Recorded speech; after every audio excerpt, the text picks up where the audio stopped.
Can you smell what's cooking around USC's spring campfire? You are Locked On Trojans, your daily podcast on the USC Trojans, part of the Locked On Podcast Network, your team every day.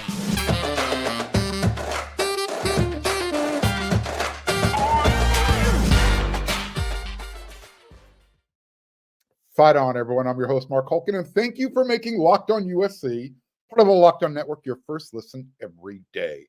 Whether you're watching the show on YouTube or wherever you're going to download your podcast, this show is free, and I always want you to remember how much I appreciate your support. These days, every new potential hire can feel like a high-stakes wager for your small business. That's why LinkedIn Jobs helps you find the right people for your team faster and for free. Post your job for free at linkedin.com/LockedOnCollege. Terms and conditions do apply. Well, if you're watching this episode of Locked On USC, first thing Monday, welcome to the new week, then you can probably smell what's cooking off over there, USC spring camp. There's some smoke off in the distance, and you can smell it because USC opens their spring camp tomorrow. I know, we're one day ahead. Finally, right? It took a long time, but we're here. For the next 4 weeks, the team is going to practice on Tuesdays and Thursdays, and on Saturdays. The media, myself included, will be there on Tuesdays and Thursdays during the week. And then on Saturday, we're shut out. That's when the team usually gets some physical stuff going on, installs. And we talk to Coach Riley via Zoom once the Saturday practice concludes. Now, when spring camp ends, everyone is going to get to see the team together. That'll be on 4/20, April 20th, and spring game. So everyone get out to the Coliseum because that will be your first opportunity to check out this team before the first game of the season, which is going to be in Las Vegas. We're going to talk about that a little bit later in the show. As you can see on the rundown, today's episode going to be a lot of fun. We're going to talk about spring camp, doing that preview here. And then in the second segment, we're going to go back to the future. Yeah, we're going to check out what happened 20 years ago, what's going to happen first game of the year. And then, I don't know if you heard, but Aaron Donald retired. Got a what if for you. Anyway, let's get back to this. So spring camp, spring game, April 20th. And during the camp, what I'm not able to capture on camera, I'll scribble down on my notepad for my notes and observation reports.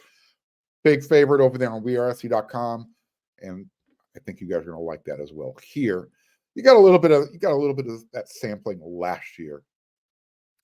Now, during the entire offseason, from once USC beat Louisville in the Holiday Bowl, all the way through now, I've been giving you the position group breakdowns. I've talked about the players.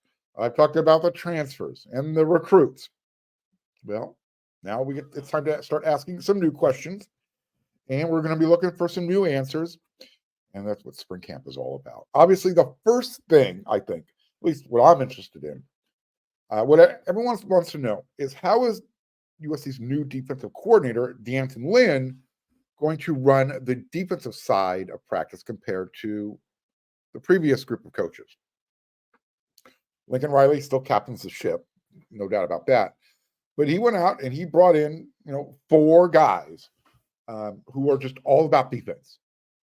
Lynn, first in command. You've got Coach Matt Entz, who gave up being the head coach at North Dakota State to come be the linebacker assistant head coach of defense at USC.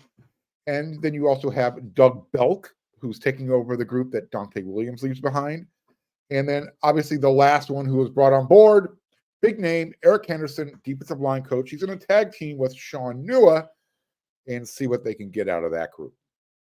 Now, first thing I want to see is how do each of these guys run their position groups?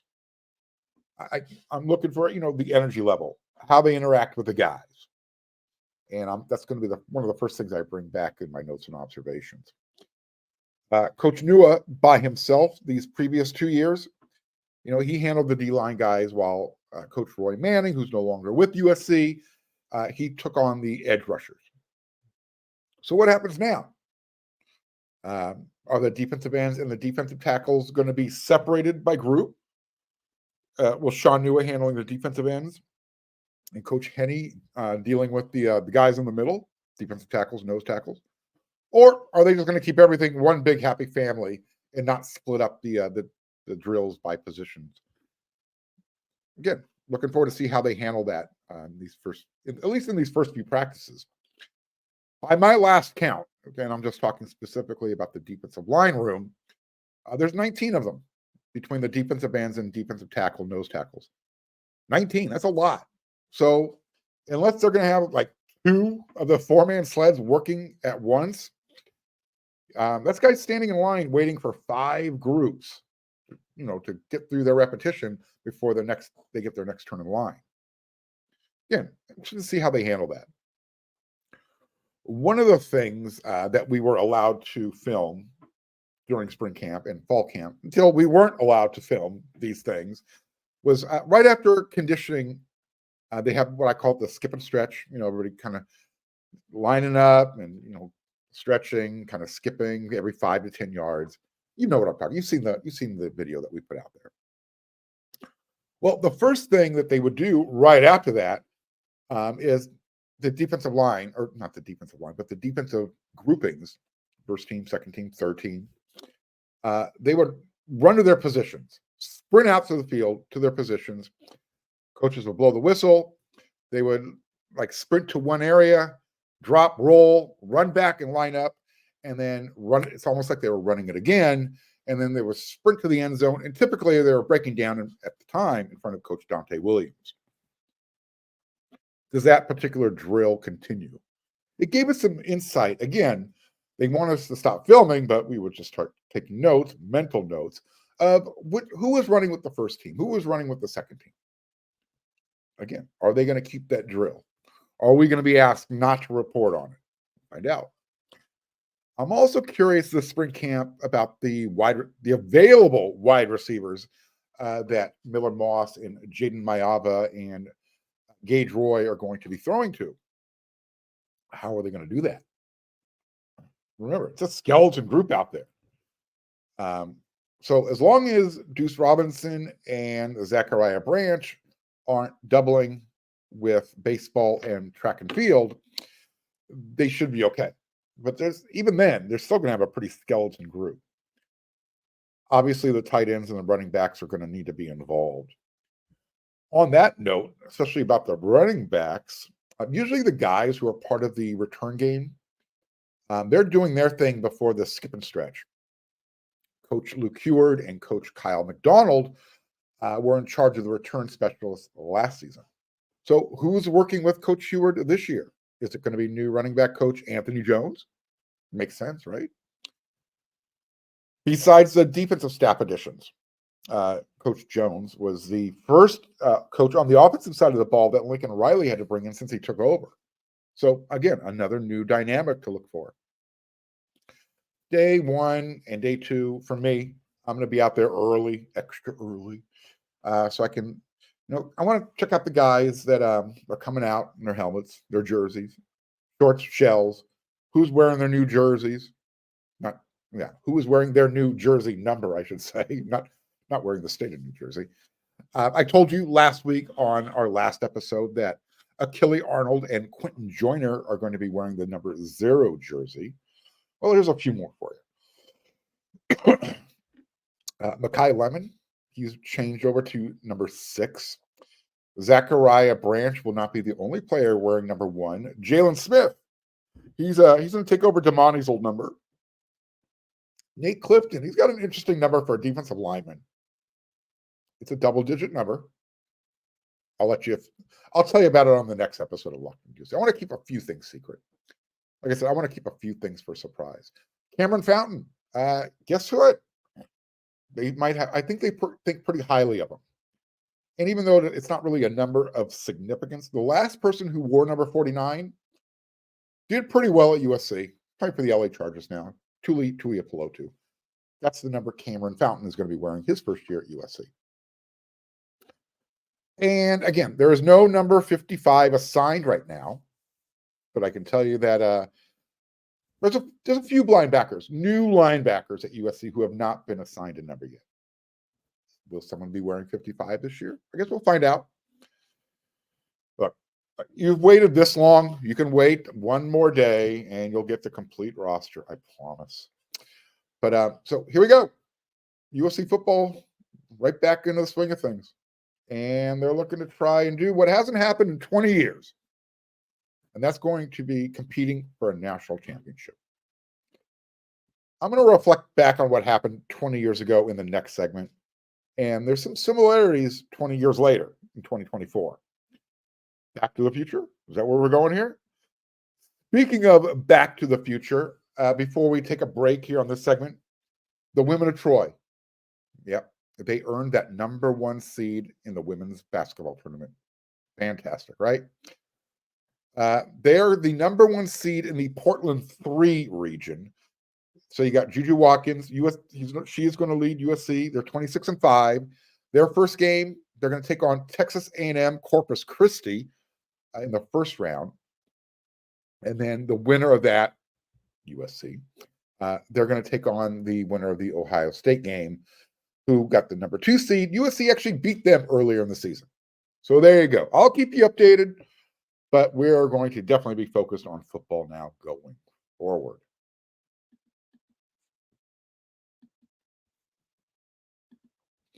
This week's March Madness Bracket Highlight is brought to you by our friends at Nissan. Each week, we're picking one team that stands out, a team that's pushed it further than the rest, just like any of the all-new 2024 Nissan SUVs. These guys were able to take it to the next level. The Houston Cougars can only be described as an armada. The top-seeded team is as hardcore as it gets out there, so it's no wonder they earned a number 1 seed on Selection Sunday following their debut season in the Big 12 Conference. Take the Nissan Rogue, the Nissan Pathfinder, or the Nissan Armada and go find your next big adventure. Shop nissanusa.com. You know what I like about Fire TV? Just turn on your smart TV and it's already there. And if you don't have a smart TV, you can just plug a Fire Stick into the back and it's ready to go. Easy peasy. Fire TV is your destination for sports, from live games to highlights to your in-depth analysis. Whether it's the opening weekend for baseball or the college basketball tournaments, you're going to want to have Fire TV. And did you know that Fire TV recently created Fire TV channels that's going to deliver a constant supply of the latest videos from your favorite sports brands, all for free? And that includes all of us at Locked On and most of the big pro leagues and college conferences as well. Check out Fire TV channels on Fire TV and your Alexa device. If you haven't checked out Fire TV channels, you should. To learn more, visit www.amazon.com/Locked On Fire TV.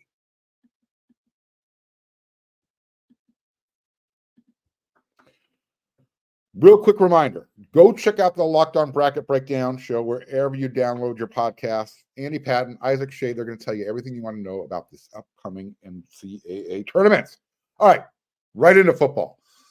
So much has changed. I mean, a lot has changed with the USC football program over the last 20 years. We can start with the head coaching turnover. It's only been matched by the same number of athletic directors who have come and gone. Both stand at 5. Yeah, that's true. In the last 20 years, Mike Garrett, Pat Hayden, Lynn Swan, Mike Bone, and now Jen Cohn have been or are USC's athletic directors. And during that same time span, Pete Carroll, Lane Kiffin, Steve Sarkisian, Clay Helton, and now Coach Riley. Let me put that into context. The last time USC won a national championship, the Pac-12 didn't even exist. 20 years later, all of this is history. The Pac-10 eventually expanded into the Pac-12. It's collapsed. And now the next time USC plays a game, they're going to be a member of the Big Ten Conference. Look, there was a lot of history, a lot of memories, a lot of good times between USC football and the Pac-8, Pac-10, Pac-12. That's gone. And a lot of those memories, I guess we can only, I can only describe them as visceral events. You don't need to, look, let me put it this way. If I say 55-24, Trojan fans know exactly what year and what game I'm referring to. Or if I say the Mark Cusano game, same thing. And of course, I could say 13-9. You'll get some sour faces, but you know exactly what I'm referring to. There was even a what's your deal game. Again, Trojan fans know exactly which games I'm referring to when I mention them, not by a score, not by the team names, just by that. I guess I wasn't mentioning the game's scores, but without mentioning the team names. Back in 2004, the Trojans went undefeated. 1 year before that, USC and LSU had to settle for a split national championship. LSU beat Oklahoma 21-14 in the Sugar Bowl. USC, and by the way, USC should have been in that game as well. Instead, USC beat up Michigan in the Rose Bowl, and both teams had to settle for co-national championships. That was during the BCS era. 20 years later, USC, LSU, the men of Troy, and the boys from Red Stick, from Baton Rouge, they're going to try and settle that score. Yep. The Trojans and LSU. They're going to play each other in Vegas 20 years later. Both teams are replacing a Heisman winner at quarterback. Caleb Williams, probably, most likely going to be the number 1 overall draft choice of the Chicago Bears. They traded away Justin Fields. And LSU won the Heisman last year with Jaden Daniels. I have no idea where he'll be in the draft, but both of those guys are moving on. There's another similarity here. Both teams are replacing their defensive staffs. So there you go.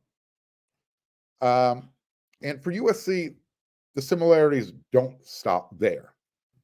When USC won their 11th national championship back in 2004, that season began with a neutral site game with a win over Virginia Tech. It wasn't even really a neutral site game. It was pretty close to Virginia Tech. It was Landover, Maryland. And I guess the same could be said for USC. They're playing in Las Vegas, short little 1-hour flight from LA, 4.5-hour drive from LA. Well, USC and LSU will be playing in Las Vegas to open up their seasons 20 years later. Neutral site game. The reason I'm bringing this up, in 2004, Heisman winner Matt Leinart was returning. He was playing quarterback, obviously. Pete Carroll and Norm Chow had an offensive identity. It was very balanced. Back then, USC had a couple of young running backs in their backfield. USC has a few young running backs in their backfield this year. They were led by a veteran. Back then, it was Herschel Dennis. This year, they brought in a transfer to Quavius Marks, Woody from Mississippi State. By the way, those young running backs, you might have heard of them, Reggie Bush, Lendale White. This year's running backs anticipated Quentin Joyner, Amarian Peterson, Brian Jackson. Again, very young group. Again, back then, no one was sure what kind of team USC was going to have when they opened that season against the Hokies. It was a hard-fought game. USC pulled it out in the second half. They used Reggie Bush. We'll see if they use Zachariah Branch in a similar fashion. But USC also had a defense then. We weren't sure what it was going to be, but it turned out to be not too bad. You had names like Lawrence Jackson, Mike Patterson, Sean Cody, Lofa Tatupu. I recently watched a replay of 55-19, and I saw Dominic Byrd. He made that one-handed catch, the first touchdown of the game for USC, tied the score at 7. Got me wondering.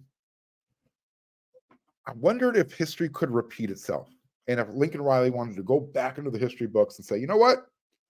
I'm going to start using the tight end position like USC did against his old former boss. Lincoln Riley wasn't part of the Oklahoma program when Bob Stoops took that beating. Lincoln Riley, I think, was maybe a junior in college. But like I said, Pete Carroll, Norm Chow, they ran the ball and they passed the ball. And each of those things complemented each other perfectly. As again, in the previous segment, I mentioned the wide receiver numbers are low. Well, when Lake McRee returns, he's going to be leading a really talented group of tight ends. These guys can pass catch, and they're going to be asked to pass block as well. So those are the guys who are returning. And then they've added a few guys. So if you're going to recruit the best tight ends available, I need Lincoln Riley to use them like USC did in 2004. If you're going to bring in a Joey Olson and a Walker Lyons and a Walter Matthews, and you're going to team them up with a Lake McRee and a Cade Eldridge and a Carson Tabarachi. I think I combined his nickname in there, Carbo. It's Tabo. I like Carbo better. Hope that hooks up. Anyways, my point is, use the tight ends. Miller Moss is coming off a Holiday Bowl performance, which I think it's turned him into a dark horse candidate for a Heisman. And he's going to be surrounded by some really good, albeit very young wide receivers and running backs. Among them, Zachariah Branch, Deuce Robinson. By the way, Deuce was recruited, well, not by USC, but he was listed as a tight end coming out of high school. I would love to see USC use Deuce as that big wide receiver, similar to how they used Dominique Byrd. Zachariah Branch, look, he's another phenom just like Reggie Bush was 20 years ago. And the second-year athlete is probably USC's closest thing to being Reggie Bush since Reggie burst on the scene 20 years ago in that game against Virginia Tech. It's also been 20 years since USC has competed for the national championship. They should have competed a couple times since then. That's another story for another day. But you've got players now that, again, I think if you build your offense around Miller Moss and even Jaden Mayava with your running backs and the tight ends, that offense could be deadly. It could be lethal. I mean, you're bringing in all these types of tight ends. Why not use them, right? Think about this. Fred Mackey was USC's last and only. He was the last and only Mackey Award winner for USC. And they brought in some really good tight ends throughout the years. If the Trojans are going to repeat history, obviously the passing game needs to pick up where it left off in San Diego. You've got the running game, build that up, and get that defense back up to what people want at USC. You've got the guys. You brought them in, whether it's recruiting or through the transfer portal. You've now got the best defensive staff in the country, second to no one. You got Coach Henderson. You got Coach Nua. Who knows? Maybe Aaron Donald. We'll talk about that in the next segment. But this game might give everyone a glimpse of something that's going to happen in the future. Like I said, are we going back to the future? USC has the pieces. Do they have the coaching staff? USC in 2003 had a really good team. In 2004, they had an even better team. We'll see if USC can do in 2024 what the team in 2004 did. Spring, it's here.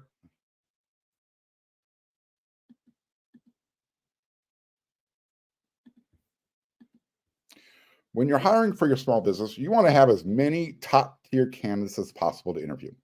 That's why you have to check out LinkedIn Jobs. LinkedIn Jobs has the tools to help you find the right professionals for your team faster and for free. LinkedIn isn't just another job board. LinkedIn has a vast network of more than 1 billion professionals, which makes it the best place to hire. And hiring is easy when you have that many quality candidates. So easy, in fact, that 86% of small businesses get a qualified candidate within 24 hours. LinkedIn knows that small businesses are wearing a lot of hats and that you might not have a lot of time or resources to hire. And they even launched a new feature that helps you write job descriptions, and that's going to make it even easier and quicker. Post your job for free at linkedin.com/LockedOnCollege. That's linkedin.com/LockedOnCollege to post your job for free. Terms and conditions do apply.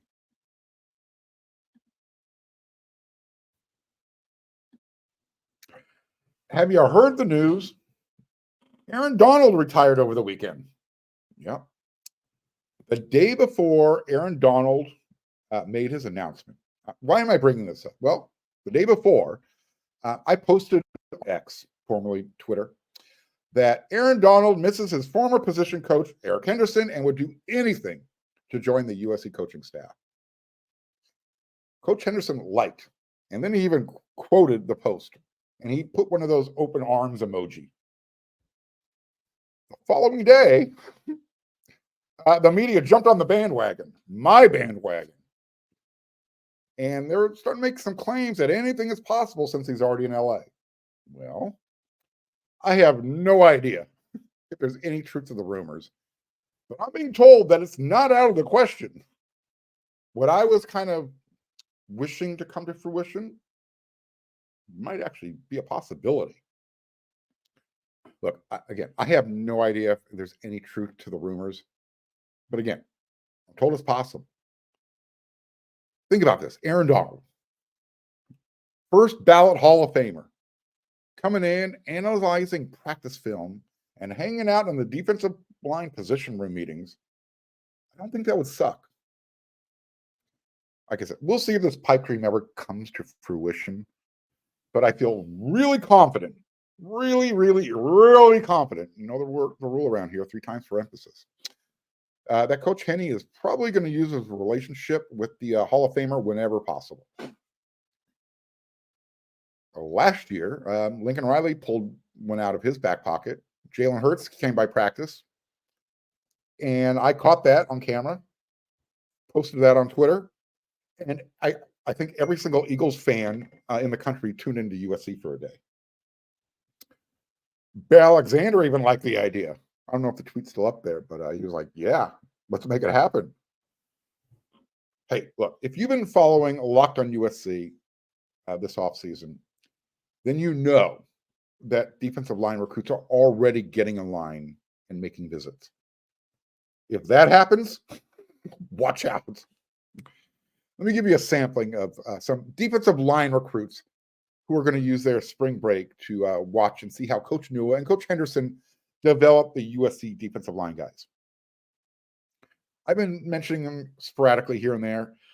When you're done watching this episode of Locked On USC, head on over to wearesc.com, and Scott Schrader has got a really nice, extensive list for you to digest on this week. But here's a few names. On March 20th, okay, the day after USC spring camp opens, which, by the way, that's USC Pro Day. You're going to have from the IMG Academy, rush edge player. His name is London Merritt. He'll be here. He'll be visiting USC unofficially. And then on Saturday, March 23rd, USC will be hosting 4 of the top defensive linemen in the nation. 5-star Georgia commit, Justice Terry. 5-star Elijah Griffin from Savannah, Georgia. 4-star Isaiah Gibson from Warner Robins, Georgia. And just to break up the monotony, you've got Justin Hill. He's from Cincinnati, Ohio. All of them will be taking unofficial visits. There's also guys who are locking in and lining up their official visits in June. And again, this is why you listen every day, just so you can stay up to date. Make Locked On USC your first listen every day. Your team every day. And again, when you're done here, you're heading on over to wearesc.com. Spend a buck if you're not a subscriber there yet. Here's what you need to know. I'm telling you who's taking some unofficial visits. You can find out the gist of everything with the VIP stuff over there. The transfer portal is going to open up on April 16th. It'll be open for 2 weeks. And I've already mentioned the defensive line room is anticipating to pick up at least one guy who's not currently in the transfer portal. Well, what if Michigan sees a couple of their guys jump in? You're saying, well, Mark, why would they do that? Well, because the Wolverines' new defensive line coach was just cited for OWI, operating while intoxicated. That's not the message you want to send your guys about accountability. I'm not saying that Mason Graham, nose tackle, defensive tackle, wants to come home and play at USC for a year before next year's NFL draft. However, this isn't the start that Michigan's new head coach, Sharon Moore, was looking for after Coach Harbaugh took who he wanted to the LA Chargers. Let's put it this way. As one person said in that timeline, this isn't optimal. Not the right time for this to happen. So does this give a guy or two on Michigan's roster something to think about? There's going to, like I said, there's going to be a 2-week window in April where Ann Arbor, the fans of Michigan, they're going to be sweating bullets. And again, this has nothing to do with Aaron Donald. The reason I bring it up is because Coach Henderson, he's got Aaron Donald on speed dial. And don't think they're not talking about that during recruiting visits all the time. All right. There's your first episode of Locked On USC in the books for this week. It's going to be a busy week, spring camp. And I'm going to be there reporting for it. And I'll be right back here telling you all about it. So until then, everyone, you know what to do.